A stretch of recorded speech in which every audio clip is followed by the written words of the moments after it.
Baik, kita lanjut lagi ya sedikit. Jadi ini dan ini bisa terhubung ya, 10.2, 10.3 bisa terhubung, kemudian 10.66, 10.67 tidak bisa terhubung, 10.3, 10.66 bisa terhubung. Tidak bisa terhubung ya. Jadi dia seolah-olah ya terpisah seperti itu, terpartisi. Dan itulah memang tujuan dari subnetting. Nah, kenapa seperti itu? Anda sudah dapatkan teorinya dan saya perlihatkan video dulu.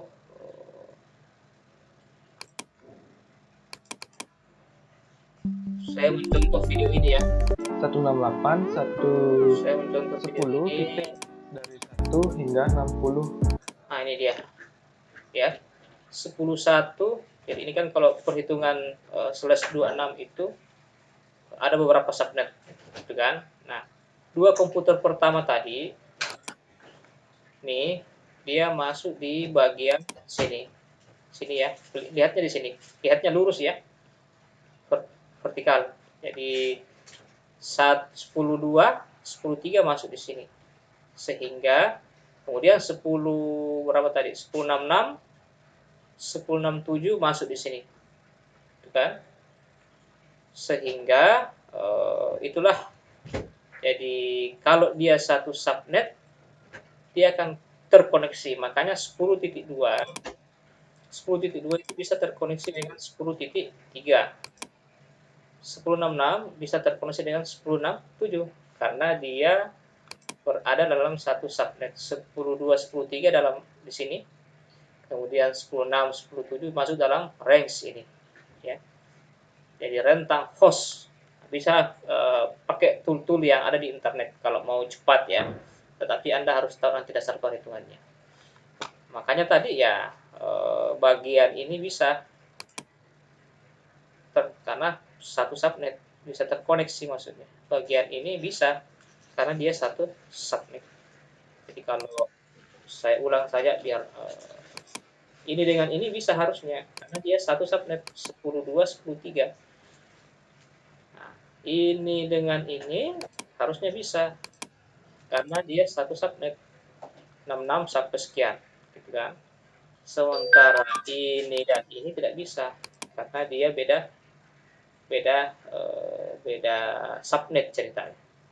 Jadi dua tadi sukses, yang ini gagal. Yang gagal itu ini dengan ini seperti itu. Nah, bisa Anda coba nanti di setelah Anda hitung-hitung tugas kemarin, bisa Anda coba seperti itu. Ya. Jadi ini terpisah dengan ini.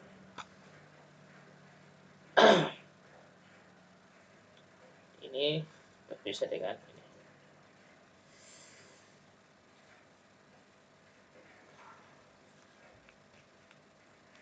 Gitu ya. Nah,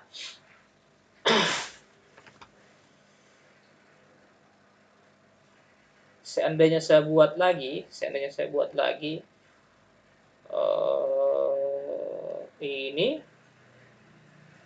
saya buat lagi IP baru, misalnya 10.129 atau 130 sampai ya misalnya 129, 130, 131, 132 itu, maka dia akan bisa terkoneksi juga dalam satu subnet yang sama seperti itu. Nah, saya kira sampai di sini mungkin bisa dipahami. Kemudian setelah diisolasi, saya ambil contoh ini dulu biar mudah. Setelah diisolasi, ini bukan berarti mereka tidak bisa saling terhubung, ya. Ya, mereka tetap bisa nanti saling terhubung dengan bantuan namanya router nanti. Ya, ini dia. Jadi ini jadi switch kan tidak bisa menghubungkan kalau sudah beda subnet, ya. Yang bisa menghubungkan itu adalah perangkat yang bernama router. Nah, sama dengan kemarin, mungkin mungkin kemarin mungkin saya beri IP misalnya 192.168.1.1. Kemudian komputer berikutnya 1.2. Ini bisa. Ini switch bisa konekkan. Kenapa? Karena dia berada dalam satu segmen yang sama. Ini dengan ini, kan? Tapi nanti kalau misalnya karena ada aturan subnetting atau saya ini dulu, kembali dulu, misalnya ini 110.2, maka ini tidak bisa dihubungkan lagi oleh switch, tidak mampu lagi switch menghubungkan ini karena dibahasakan di sini. Jadi dia itu beda apa istilahnya, beda segmen atau sudah beda segmen dia. Yang satu pakai 122 sama 1, yang satunya lagi 192, 168, 10, maka dia tidak bisa. Nah, kalau kondisinya seperti ini, maka kita menggunakan perangkat namanya router untuk menghubungkan.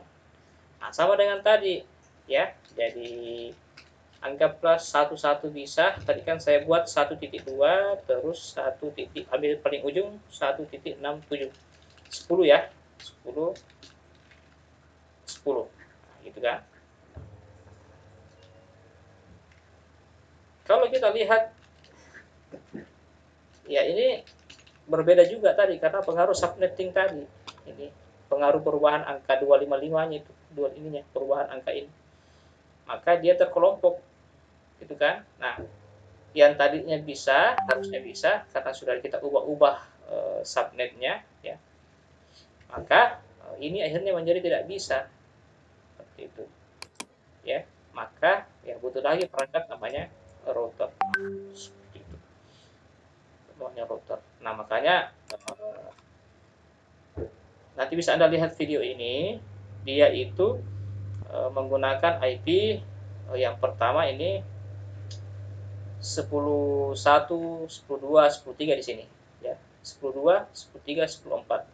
Terus 10.66, 67, 68. Nah, ini tidak bisa terhubung ke sini, itu. Tetapi apa namanya? Kalau mau dihubungkan itu bisa, ya. Jadi bukan berarti tidak bisa dihubungkan, bisa dihubungkan. Nanti perangkat yang namanya router, gitu ya, router. Ada perangkat namanya router untuk menghubungkan ini, ya. Router. Nanti kalau ini saya tidak akan jelaskan tentang tentang teorinya. Anda bisa melihat nanti ini, ya, penjelasan tentang materi ini untuk menghubungkan. Anda bisa melihat konfigurasinya. Seperti itu. Anda bisa melihat konfigurasinya. Ya, silakan Anda coba nanti materi yang ini, ya. Sambil saya buat nanti materi juga untuk versi yang lebih sederhana.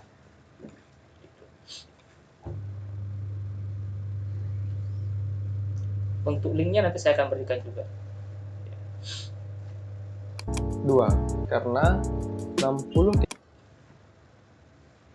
Ini ada router, ada switch. Jadi switch ini menghubungkan ini dulu, kan satu segmen yang sama ini, atau satu subnet yang sama kan. Kemudian masing-masing jaringan ini itu akan menuju ke router yang sama dulu ini, terus ini, kemudian ini. Terus router ini akan dihubungkan lagi dengan switch. Nah, ya merangkainya gampang, ya. Cuma nanti pada saat konfigurasi di sini sedikit agak panjang, ya, tapi tidak susah juga. Ya, sedikit agak panjang. Kalau Anda sudah pahami satu, sudah bisa men-setting ini. Seperti itu. Saya lihat materi ini sudah cukup mewakili materi kita. Link saya akan berikan di grup lagi.